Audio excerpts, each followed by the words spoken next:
Good Friday morning to you. This is Brad Schmidt in KAHI Studios. I have, with great pleasure, I'm going to introduce Dave Naves from the Web in Plain English show. Dave, how are you doing this morning? I'm doing well, Brad. How are you? Good, and I finally got your music to play with your show, so we're going to go ahead and get your theme music going.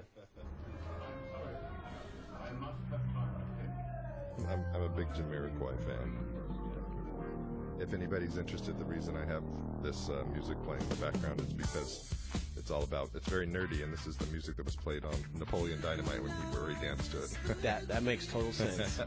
It's also one of my favorite bands in the world. So, today, I thought what we'd talk about, like I often talk about, is Google. Most specifically, I wanted to talk about advanced searching techniques on Google. Most people out in the world simply don't know that it's far more than popping in a couple keywords and getting the results that you want immediately. There's so much more behind it that you can find it and filter it and massage it and weed out a lot of results that you might not want. So I was going to go break that down step by step today with all the massive, simplistic, but yet just massive numbers of things that you can do to simplify your search and get down to exactly what you really want. I really feel strongly about using Google as a tool for business and not just for personal use, but really this will apply to everyone today. Normally I talk specifically to business owners about how to get found on Google, but this is kind of coming from a different angle about how to really find the exact search results that you want. So I'm just going to dive right in. Let me explain just a little bit here about when you're searching on Google, you're not really searching live data. When you search Google, you are searching indexed information, right? So think of it as kind of a Polaroid, as Google continually takes snapshots of everything it can find on the web. Okay, so you're searching through a database of websites that Google has indexed, and they continually do it, but it's not necessarily live information. It's just they go and knock on every door of every website that they can find, with every link, with every sentence, every little thing they can find, every word. They index it through these, and they call them bots or spiders. They just come and index every website, which brings me to why it's important. If you do have a website, specifically if you're in business, it is important that you make it as easy as possible for Google to understand what your website's about. And that's what my company does, search engine optimization. We're big proponents of that, and we're good at it, but it takes a lot of work. But equally as important on your website is not just to optimize what you have, but is to make sure that you give phenomenal content. If it's not phenomenal content, don't think that optimizing it is going to get you found any easier, because Google continually, for anybody who's in the business, Google continually updates their algorithms to weed out the crappy stuff, right? They're not interested in delivering their customers crummy content. So it's important that it's 50-50 when it comes to content. You better have awesome content on your site if you're thinking about ranking on Google. And then in addition to that, yes, you definitely want to optimize that, and there are techniques that you can do to get to make Google understand exactly what that each and every single page on your website is about. So this today's show is about, again, using kind of getting to know Google and all the little bells and whistles you might not even know are there. So I'll just dive right in. You can search. If you ever notice at the top of every Google search page, there's a little sub menu underneath. So you do your search, and then it'll immediately show you how many results. It's light gray, but it'll show you 50,000 results, or maybe 10 billion results of your specific, whatever those specific key phrases are. Right under that, there is a little sub menu where it will immediately allow you to filter the results: news, images, shopping, videos. There's quite a few there, and it has also a little more pull down button. Very simple, but you can weed out your information right there. One thing that you might not know is there. It's something called Search Tools, and there is a button off to the right called Search Tools, and you can immediately further define how you want that searched. You can break down the time from the past hour, 24 hours, a week, a month, a year, or you can do a custom date range. So if you, for example, are looking for the latest and greatest news, you have a news show, right? Well, the first little pull down says, you know, if I were you, I would pull it to past hour. So I would be getting bleeding edge news, right? You can sort it by relevance or date. You can search you can search all results, or you can search verbatim, right? The exact search that you've put into the search bar. And then to the right of that, there's a little something called clear, and you can clear it all and start over again. But it really allows you to just specific, and this is on mobile and on desktop searches. It really allows you to just whittle down your search to exactly what you want. Again, it's a time saver, and you can keep it there.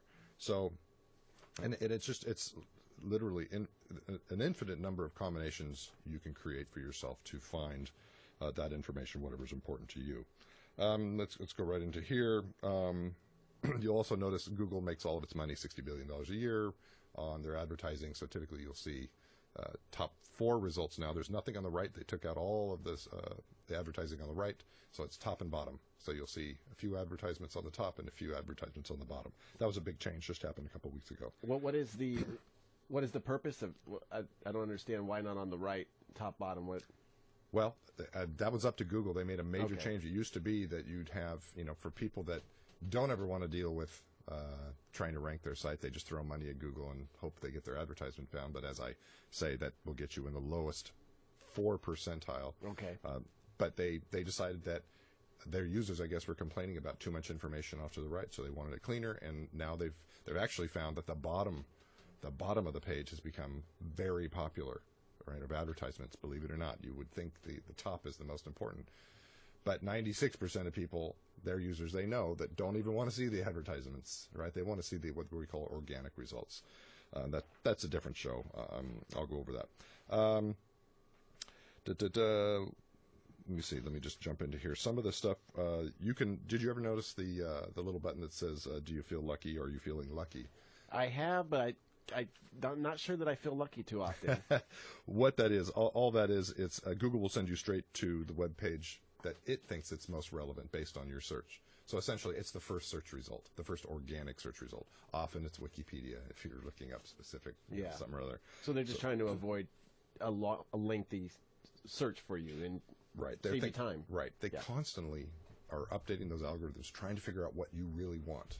They can find out if it's a local search, if it's about shopping, if it's about a video, if it's about a research paper. They really want to know. And as you start, as we call it, the long tail of the dinosaur, you go from generic searches all the way down to the teeny end of the dinosaur tail, where you start whittling down. If you're looking for shoes, you're going to start choosing color and size and brand, all that stuff. That's called the long tail of SEO, or search engine optimization.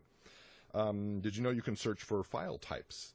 No. Okay. You can use what's called operators. Operators are little words you can use in there that will allow you to immediately tell Google, I want to find, say, a PDF on this specific, or I want to find an Excel file. So you would type in the operator file type, FILETYPE : no space, and then, so you type in your word, keyword, file type : and then say .xls. You can find an Excel spreadsheet. So you weed out, instead of trying to scroll through pages hoping to find an Excel spreadsheet, boom, you've just whittled out all of them. You do that with any type of file types. Let's see. Moving on, there's lots of include words. Another operator, you can use the word and. So if you want to find this and that, really, right? So peanut butter and jelly, right? You would weed out tons of other search results and would only find those. And you can type in, let's see, the tilde. The tilde is a really great. The tilde, little squiggly line way up in the top left of your keyboard. Right. It's above the tab key. That's so you shift and hold that key down to the tilde. That will allow push Google to find synonyms. So if you're trying to find a specific key phrase, Google is smart enough to know in its massive database, you put the tilde search right next to your word. So you type in, say, tilde big, and it will also find some words like large, right? So maybe if you can't think of a word, but you kind of know basically what it might be, but you can't really put your finger on it. Exactly. You hit tilde. Tilde is a great search. It's just a great, it finds similar words. You can use the word or. I want to find this or that. You can use parentheses, right? Meaning quote. I want this exact phrase, right? That's I want to find peanut butter and jelly, nothing else. I don't want to find anything but just about peanut butter. I don't want to find out about jelly. I don't want to find butter. I want peanut butter and jelly. So it will, again, it's an immediate filter for right from the get-go. So it's a very handy to be able just to remember a few of these. So I mean, when you're searching for things, most people are in a big hurry in this day and age.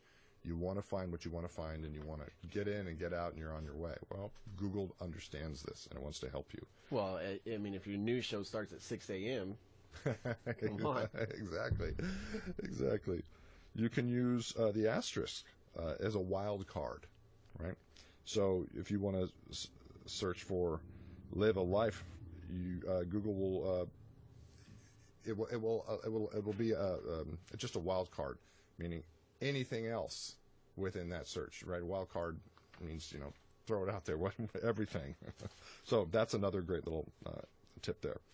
You can find old pages. Say, for example, you knew a site was there, but it's not currently in your newest and latest search. You can type in the word cache, C-A-C-H-E, followed by the URL of the pages that you're trying to find. Google will save a cache of old sites for you. And that, by the way, if you ever find a website or your website has been taken offline, here's a tip for you. Use archive.org.